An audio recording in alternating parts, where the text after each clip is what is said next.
our characters have a very much different relationship dynamic as Elise and Sevi. So that's just something that you'll have to, watch out for, look forward to. Yeah, there will be some unique factors as well. Yeah, like what Derek said, yung si Pat kasi malalim rin siya na tao compared sa sa Chasing in the Wild, which is Sevi.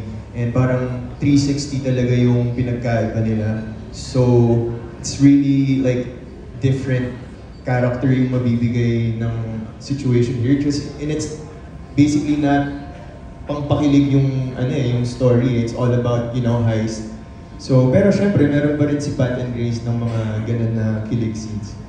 Thank you, thank you. Just to add lang doon sa character nila, ibang maturity yung level, yung romance nila dito na kailangan nila abangan.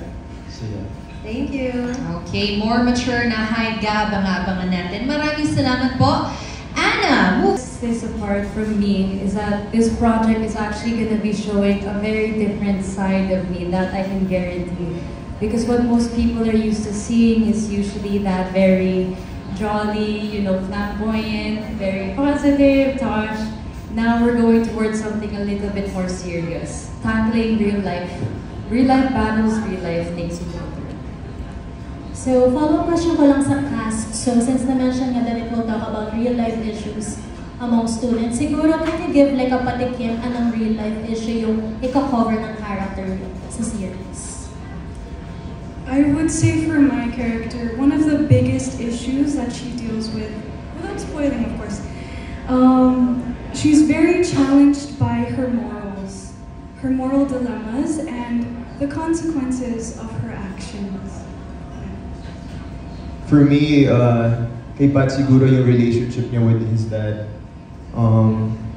Kasi he's the successor, so yung mga hinanakit niya, tsaka yung mga bubog niya towards his relationship with his dad, yun yung pinaka-challenge sa kanya. James?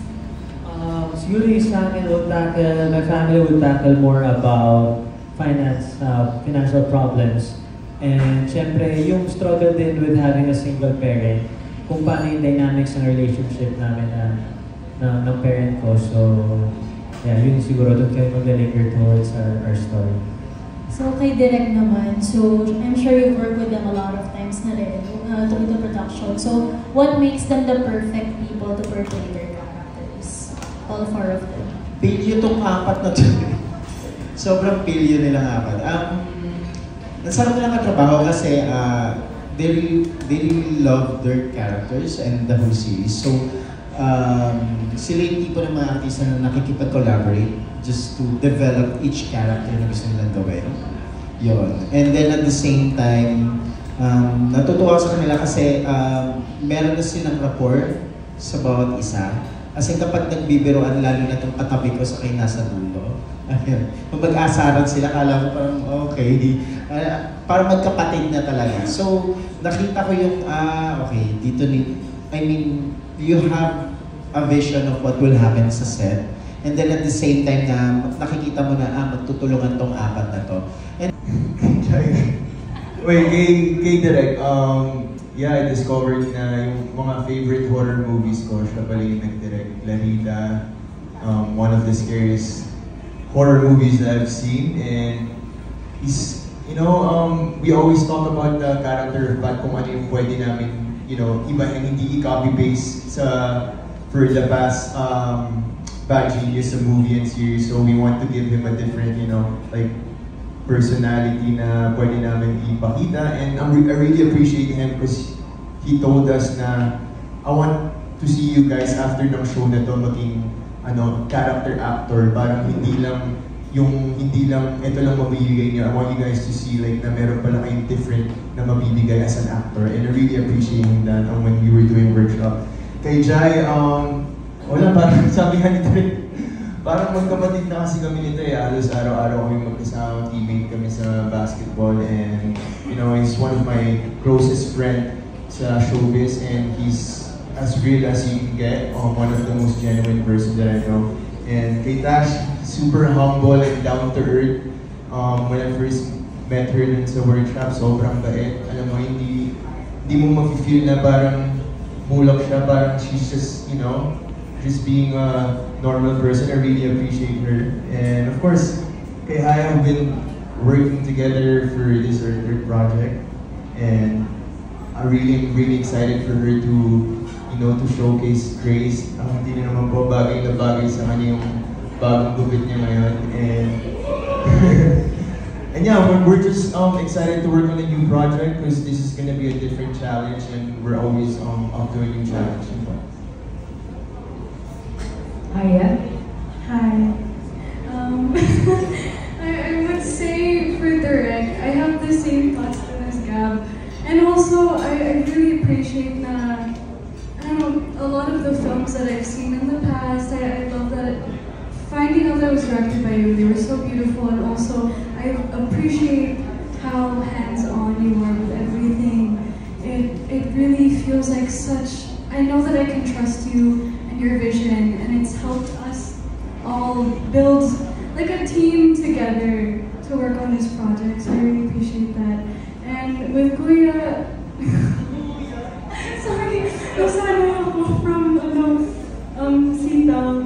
Pero, what can I say? Wait, what did we find out?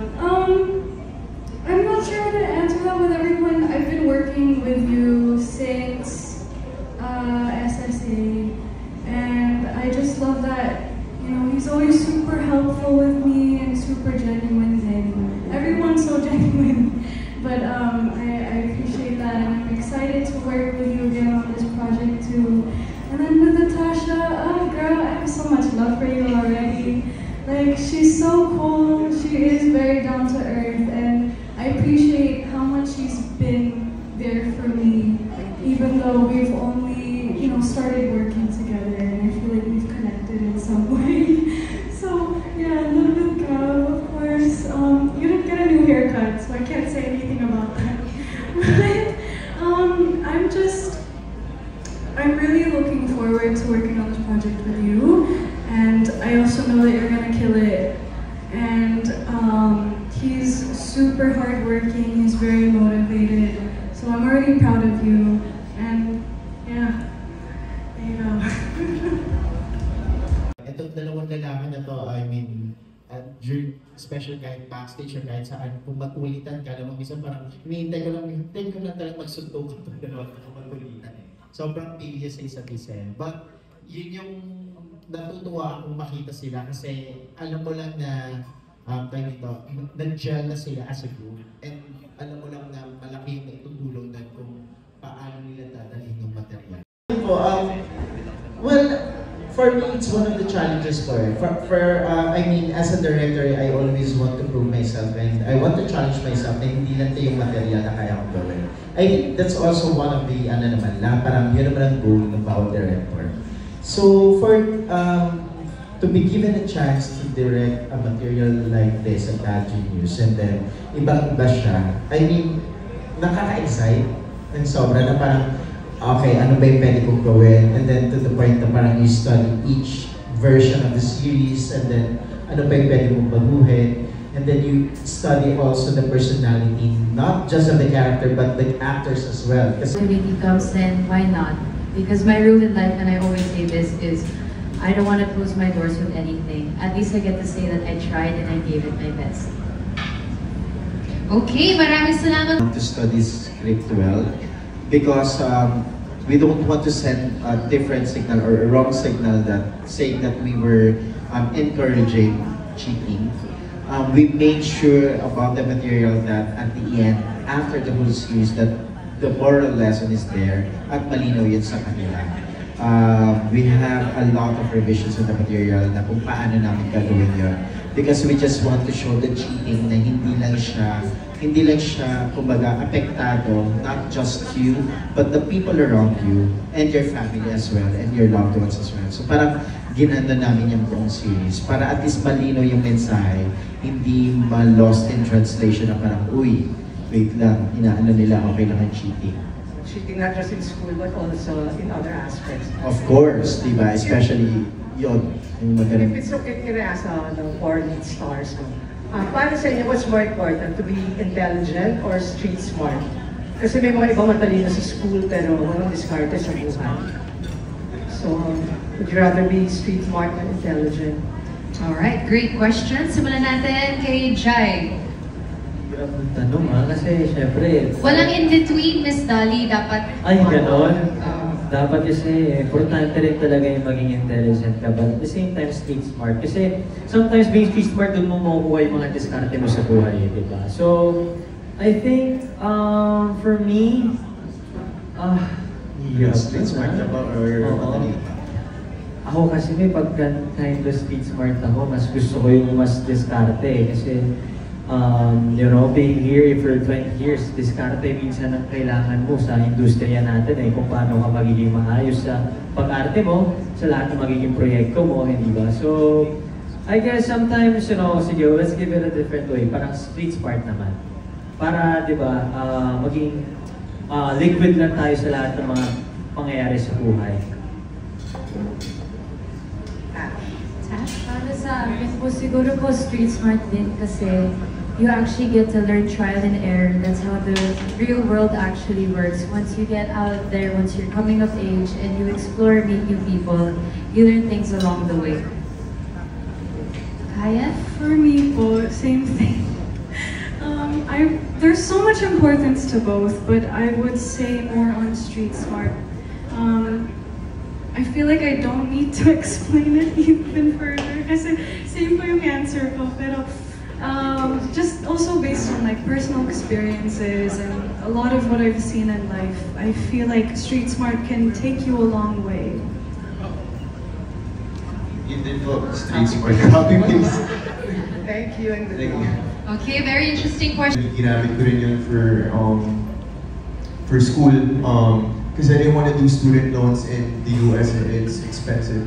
So yeah, I've been working since when I was in junior year. For me, I would say my high school experience was definitely a very special experience. I went to an art school back in the US, and it was a school where a lot of different known artists came from as well, and I had such a big privilege just being there and already being able to study so much within the music and other arts.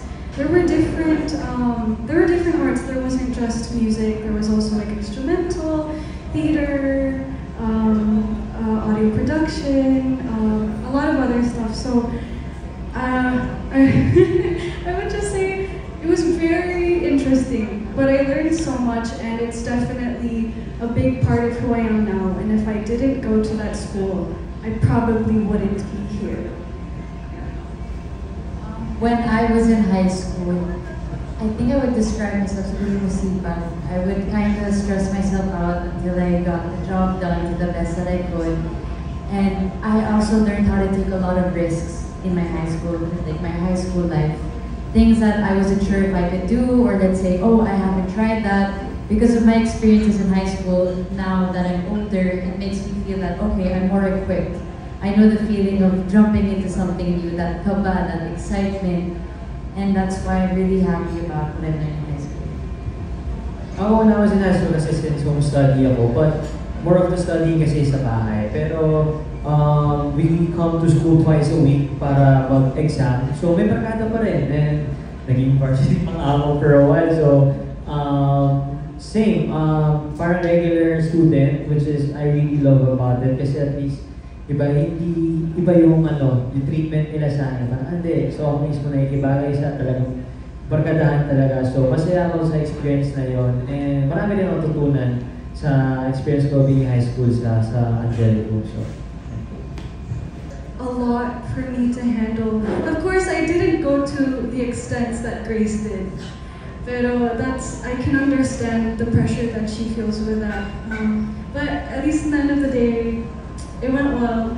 Kind of. And also, I can relate with her charm. Not in a way to use it ever manipulatively, but I was always seen as a very warm person to everyone.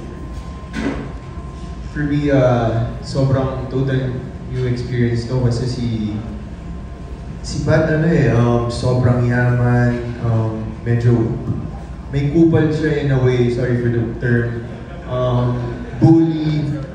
So, ibang-iba to sa character na gagawin ko coming from Sevi sa Chasing in the Wild, diba? So, parang it's gonna be really exciting, challenging. Pero excited ako na si Jai yung bubulihin ko sa show eh.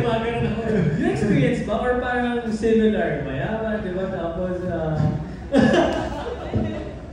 Pero I'm just really excited to do this project because it's gonna be, you know, another challenge na gagawin namin as a group, and nakita niyo naman parang we're already close enough, and I can see the chemistry. Congratulations, guys. Okay, Chaz! Maraming salamat po! For me, the more a franchise a project na in-adapt into different country na maraming adaptation, mas tumataas yung expectations. How are you going to beat that? Kasi parang hindi lang isa, hindi lang dalawa. Di ba? Parang itong multiple, no? So parang, ano pang ipe-present ko? Paano ko pa ikikwento yan ang bago na hindi pa na-ikwento? Hindi na sila sa, nung gamit, hindi na eraser, iPad? Naka-iPhone naman sila rin. Yung mga ganung bagay, di ba? So parang, kaya nga, ang hirap isipan, yun yung sobrang challenge ng buong creative team. I mean, pumutili nga yung buhok ng mga writers ko sa kakaisip, paano natin ito babaguhin? How are we going to present this material ng bago hindi pa nagagawa? Not to mention na parang paano mo to ile-level na makaka-relate ang isang Filipino audience. Diba? Kasi we're not the same as Thai kung paano sila manood ng series. May pagka-western tayo in terms of our aesthetics and our, kumbaga, paano tayo na tina-appreciate ang isang material, di ba? So, yung mga challenges na yun, yung mga hinarap ng mahaba, to be honest, parang multiple revisions yung nangyari sa script. They know about it. Parang sometimes, babasahin sa script, I remember there was this one time, Tash was telling me na parang, I read the script, ganyan, tapos nalaman ko din sa staff na binabasa na rin ni Tash, nagme-memorize na si Tash. Sabi ko, huy, babaguhin yun na. Sabi ko, walang matitira doon, baka number lang yung matira doon. Sabi ko, gano'n. Kasi diba, kasi parang, ang daming binago.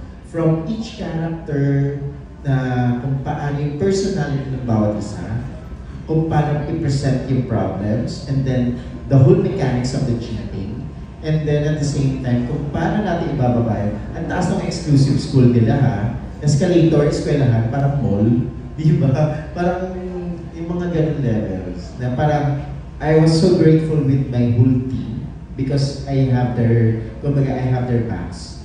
From 5 AM playing games from 4 PM.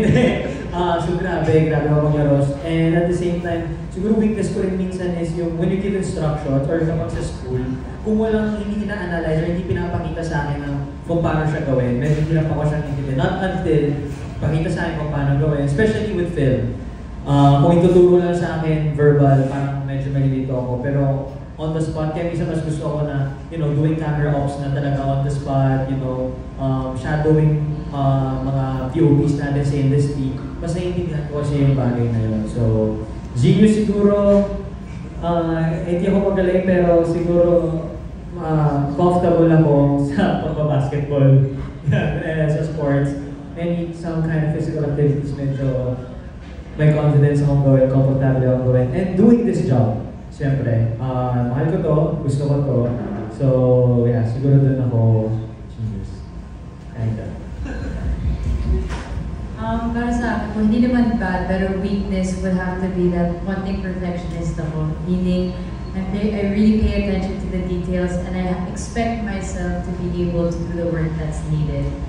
And in terms of genius, siguro po yung high school and college life was very, kind of like a nerd. I always tried to make sure I did my best with my school and my academics.